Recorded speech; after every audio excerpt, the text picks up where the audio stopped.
Skies of Arcadia first launched on the Sega Dreamcast in 2000.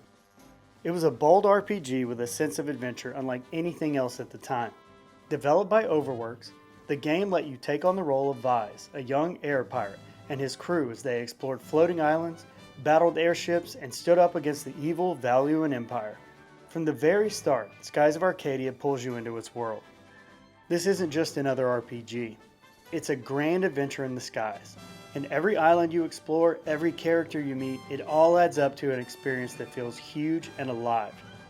It was a breath of fresh air for RPG fans, especially those of us who wanted something different from the usual medieval fantasy setting.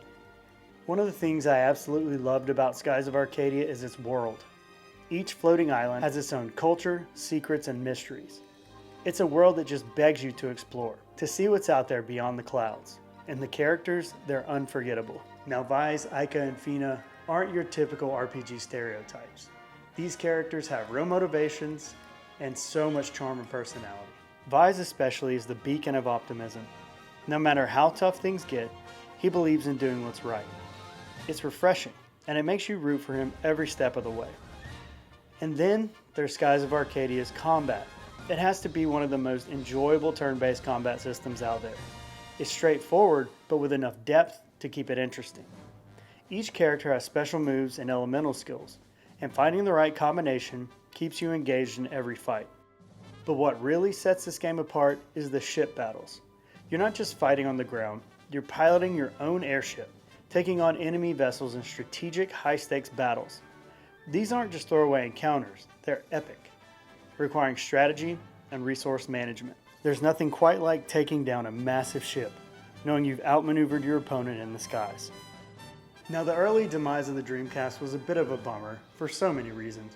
One of the reasons it bothered me also was because of this game. I felt it never reached the audience that it could have if the Dreamcast had been more successful.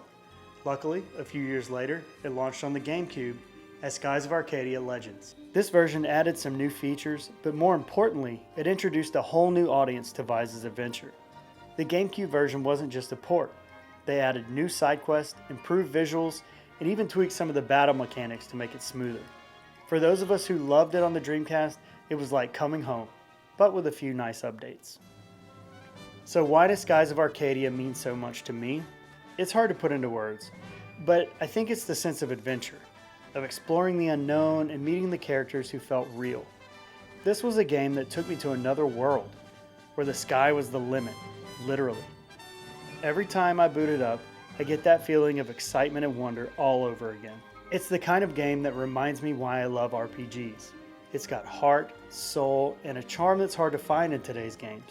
And for me, it's a reminder of the magic of the Dreamcast era, when developers were willing to take big risks and try new things. So to me, Skies of Arcadia isn't just a game, it's an experience. It's a journey that stays with you long after you finished it. Whether you played it on the Dreamcast or the GameCube, it's one of those RPGs that deserves to be remembered and celebrated. Well, that's it for this episode, everyone. Thanks so much for watching.